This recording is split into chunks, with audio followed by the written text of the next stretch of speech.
नमस्कार, मैं doctor Anjali Sharma, assistant professor MS college Bikaner. Last class में हमने फैशन के एसेलरेटिंग फैक्टर्स अर्थात उसको बढ़ावा देने वाले तत्वों के बारे में जाना था। इस क्लास में हम रिटार्डिंग फैक्टर्स के बारे में समझेंगे।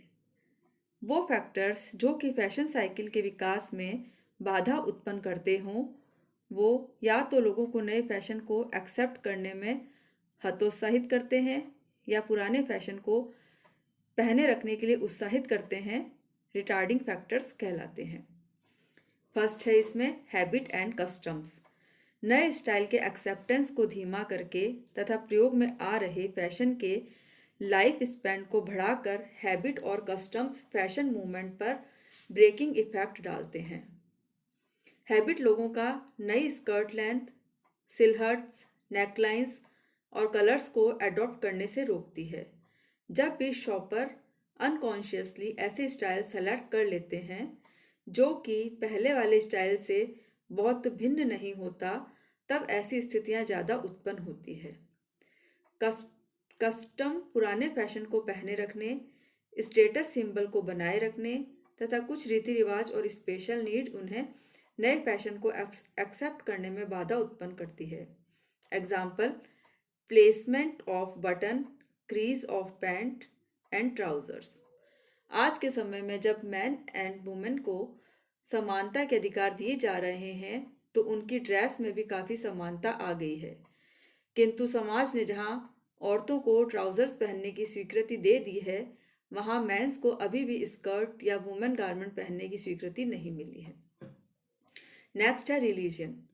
पुराने समय में धार्मिक लोग फैशन को उत्तेजना से जोड़ते थे तथा अपने अनुयायी को उस तरफ से मुंह मोड़ने को कहते थे। हालांकि आजकल रिलीजन का फैशन पर नकारात्मक प्रभाव कम ही पड़ता है, लेकिन फिर भी जो व्यक्ति धार्मिक है वो अपने पारंपरिक वस्त्रों को ही पहनते हैं और जो वर्तमान के फैशन के वस्त्रों को पहनना अवॉइड करते हैं, क्योंकि धार्मिक गुरुओं के अनुसार आज का फैशन व्यक्ति को उत्तेजना और भ्रष्टाचार की तरफ ले जाता है। नेक्स्ट है समचरी लॉज। ये कानून धार्मिक और आधुनिक आधार पर वस्त्रों को एक्स्ट्रा और लग्जरी पर नियंत्रण लगाते हैं। Height of head dresses, length of prints, width of sleeve, value and weight of material and colour of dress को विभिन्न समय पर भिन्न भिन्न स्तर के लोगों के लिए रेस्ट्रिक्ट किए गए थे। इस कानून का मुख्य उद्देश्य कट्टर व्यवस्था करने वाले समाज में हर स्तर के लोगों को उनके स्थान पर रखना होता था।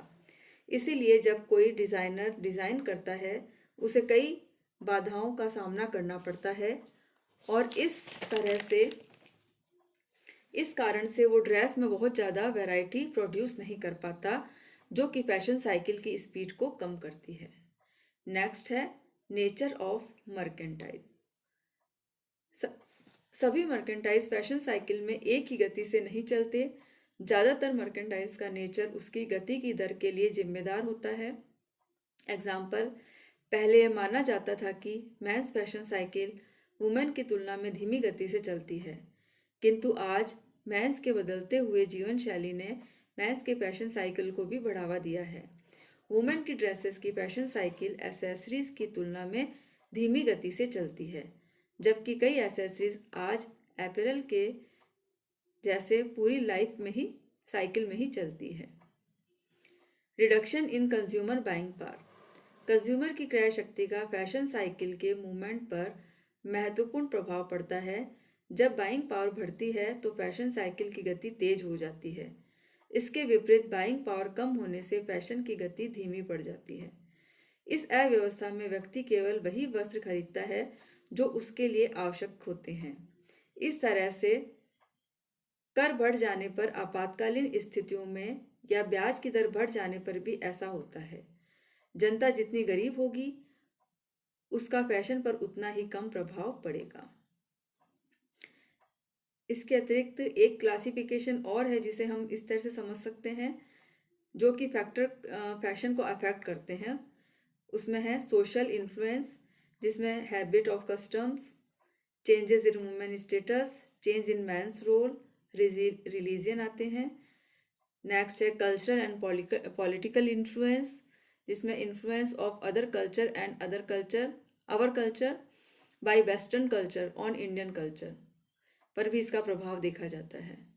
नेक्स्ट है इकोनॉमिक इन्फ्लुएंस, जिसमें buying power, interest rate, labour cost आदि आते हैं। और लास्ट है टेक्नोलॉजिकल इन्फ्लुएंस, जिसमें मास प्रोडक्शन, ट्रांसपोर्टेशन, कम्युनिकेशन तथा कंप्यूटर्स आदि का उपयोग आता है। थैंक्स।